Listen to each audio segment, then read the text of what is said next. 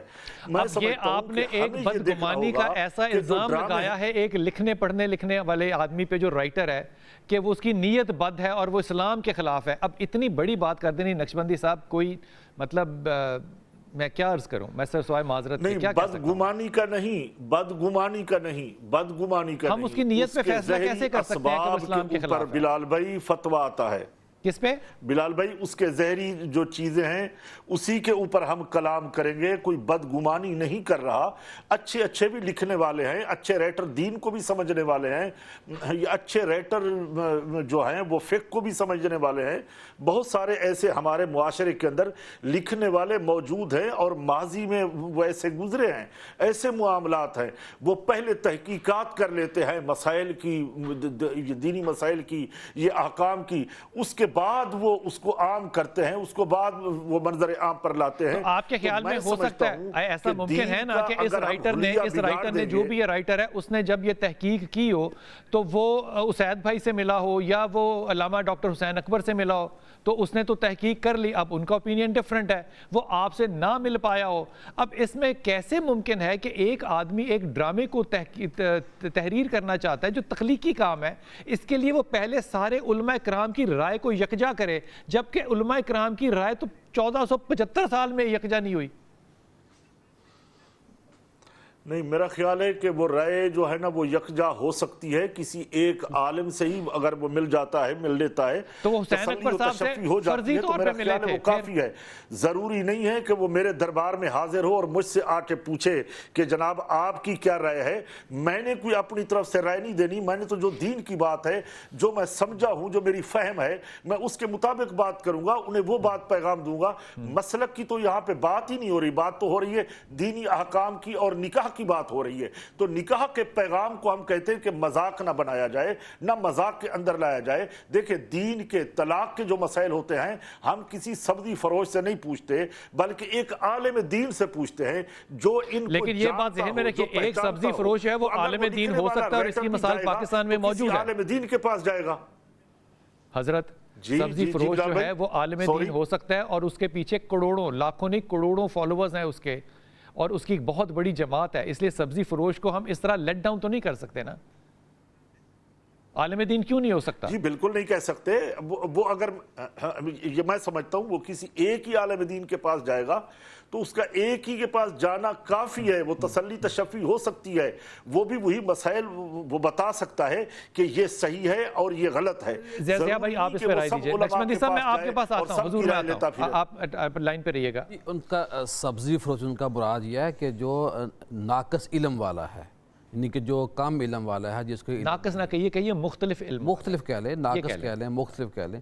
اور میں یہاں یہ عرض کروں گا, میں نے اپنے دونوں موقف پیش کیے, یہ میرے موقف نہیں ہیں, اچھا, یہ قرآن و سنت کے موقف ہے. ہمارے صحابہ سارے جو سارے ستارے ہیں, لیکن سب کی رائے مختلف ہو سکتی تھی اور تھی بھی.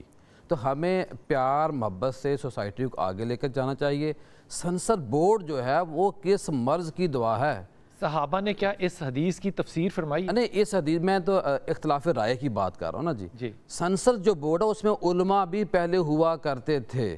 اب یہ جو ڈرامے ہیں, فلم ہو یا ڈرامہ ہو, ان میں بھی علماء کا بورڈ ہونا چاہیے. ارے ہوتے تھے, ابھی بھی کہیں نہ کوئی مولوی صاحب ماشاءاللہ کو تنخواہ لے رہا ہوگا اس سنسر بورڈ کے اندر بھی. تو میں یہ سمجھتا ہوں کہ یہ جو ڈرامہ ہے کم سے کم الفاظ میں بھی جو نکاح کا عمل ہے وہ فلم ہے, کم سے کم عکس بندی کے ذریعے طلاق کا عملی واقعہ ہو سکتا ہے.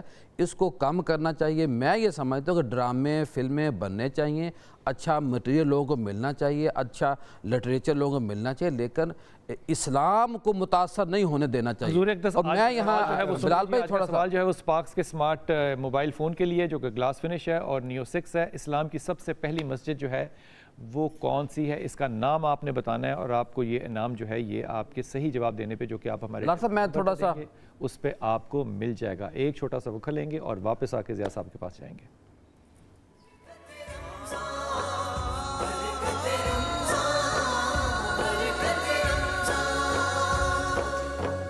ایک ہی دھن ہے. اس وقت ہمیں چھوٹی سی نیکی میں جوائن کیا ہے ٹرانسپیرنٹ ہینڈز کی CEO نے، جن کا نام ہے رمیزہ معین. رمیزہ معین، بہت وارم ویلکم آپ کو. السلام علیکم.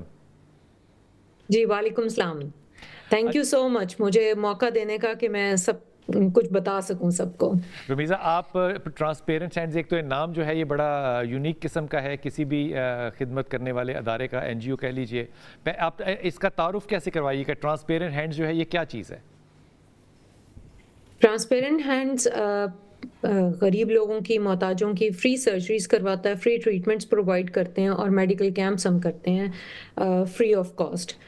سو اس کا تعارف اس طرح سے ہے کہ ٹرانسپیرنٹ ہینڈز، سب سے پہلے تو یہ کہ نام یہ کیوں رکھا گیا. سو ٹرانسپیرنٹ ہینڈز اس لیے رکھا گیا کہ ہر چیز اس میں ٹرانسپیرنٹ ہے. ہماری ویب سائٹ ہے، وہاں پر آپ جا کر دیکھتے ہیں جو کہ پیشنٹس جن کو سرجری کی ضرورت ہوتی ہے، ان کی سٹوریز، ان کے اماؤنٹ جو کہ سرجری کا ریکوائرڈ ہے، سب کچھ ویب سائٹ کے اوپر ہوتا ہے. اور پھر جب سرجری ہو جاتی ہے پیشنٹ کی یا ٹریٹمنٹ ہو جاتا ہے تو ہم ہاسپٹل بلز اور جو ہاسپٹل کے ڈاکیومنٹس ہیں وہ پیشنٹ کی پرمیشن سے وہ بھی ہم شیئر کر دیتے ہیں.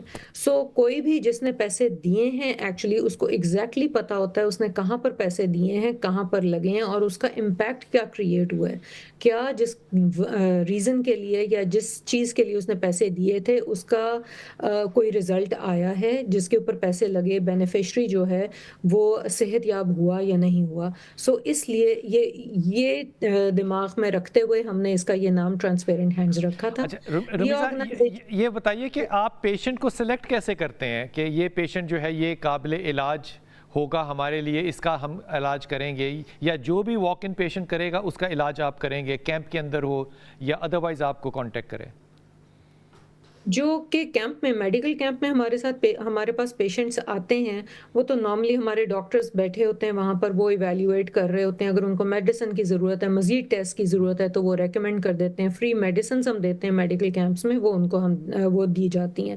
فری ٹیسٹ بھی ہوتے ہیں ہمارے میڈیکل کیمپ میں، وہ ان کے فری ٹیسٹ کروائے جاتے ہیں.